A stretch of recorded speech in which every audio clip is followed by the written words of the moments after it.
All right, so let's get started with BURP Suite, one of my favorite tools.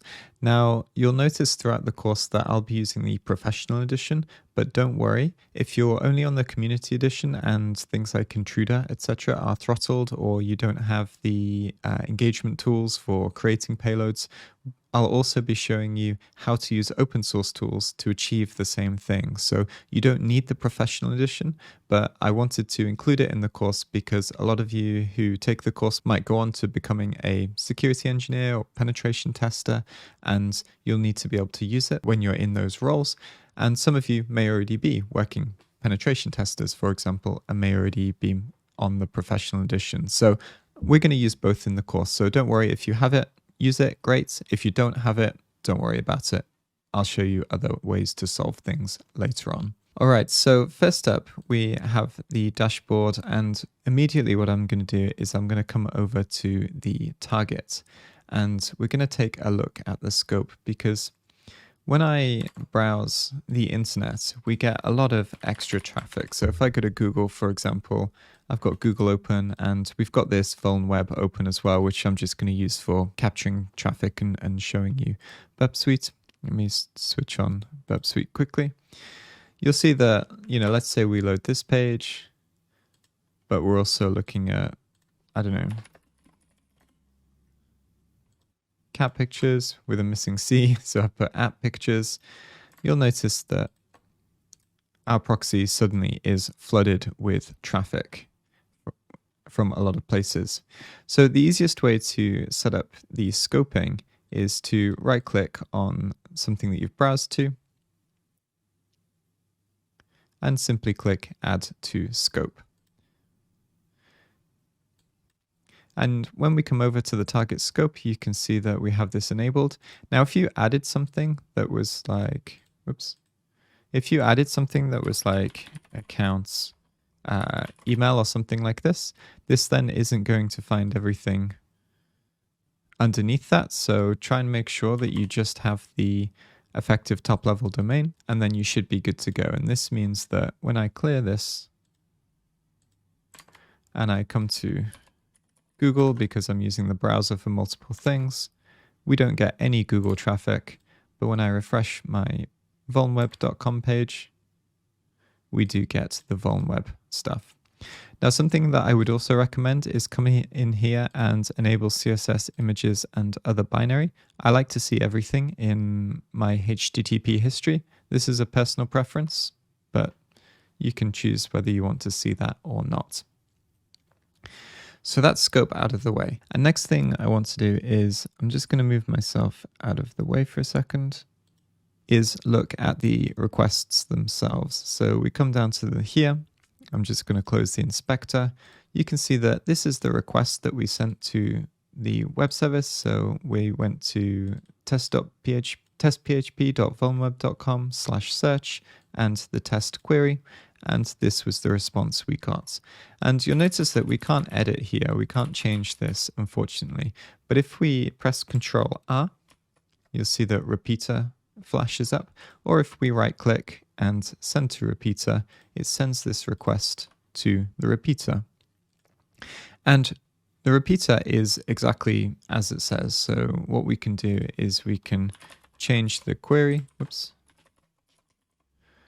and send it again, and then we can look at the response. And in this case, we actually got a MySQL warning, so connection refused. So let me send it again.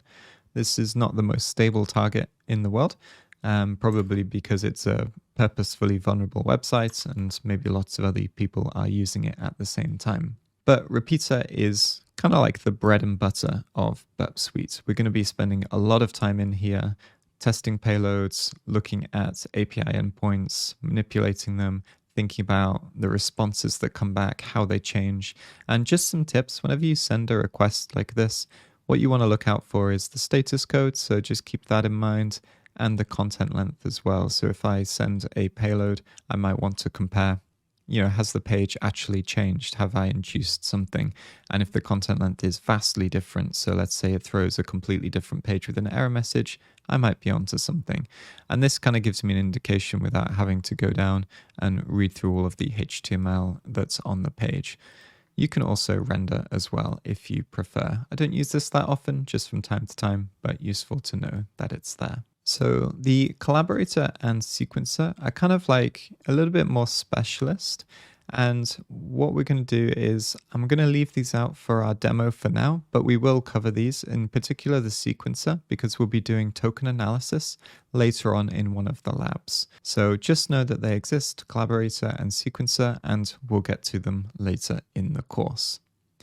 The decoder is very useful, however. So let's say we come back to repeater and we have a payload that looks something like test equals http /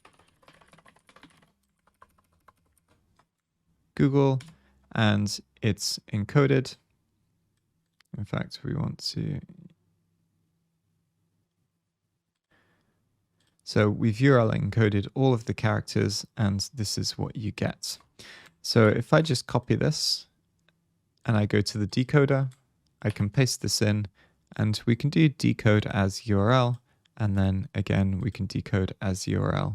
So in the first instance, it only encoded the key characters as to not break a HTTP request, and in the second encoding, it encoded every single character. So if you see things that need decoding, this is a great place to do it. Or if you have a payload that you want to encode, for example, let's say I want this as base 64, you can come in here and encode it, and then you can encode it again or decode it, for example, and you can see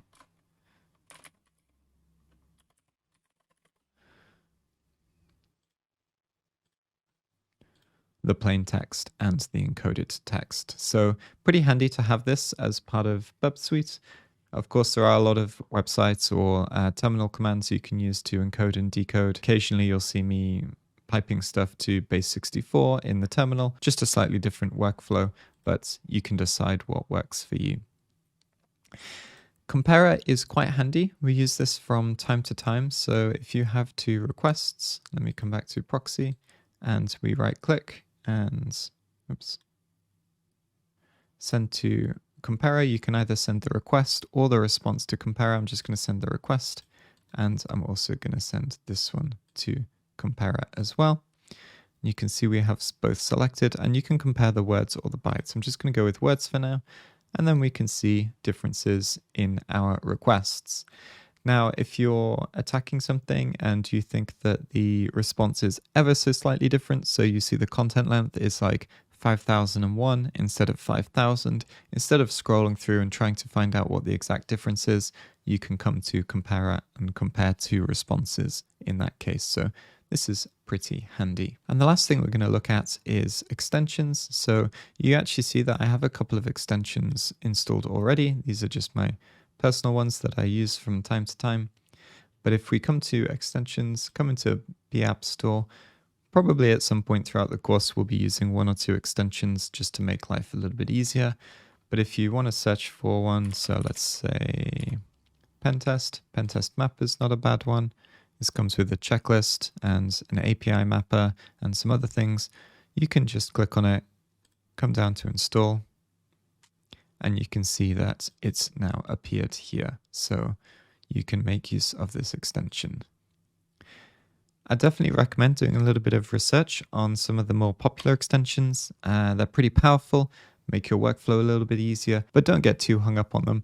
I'm yet to see an extension that completely blows my mind. Of course, they do save me time and make testing a little bit easier, but you can get by without them as well. So that's it for our whirlwind tour of BURP Suite. Now, don't worry if you got a little bit lost, if it's your first time using BURP Suite. We're going to be using it a lot throughout the course. And of course, I'll be there every step of the way with the videos so that you can follow what I'm doing, understand what's happening, and then absorb all of that information as well. I just wanted to give you a quick overview introduction. So really don't worry if you don't remember any of that. We're going to go through it a lot more in the sections to come. So I'll catch you in the next video for a quick rundown of Postman.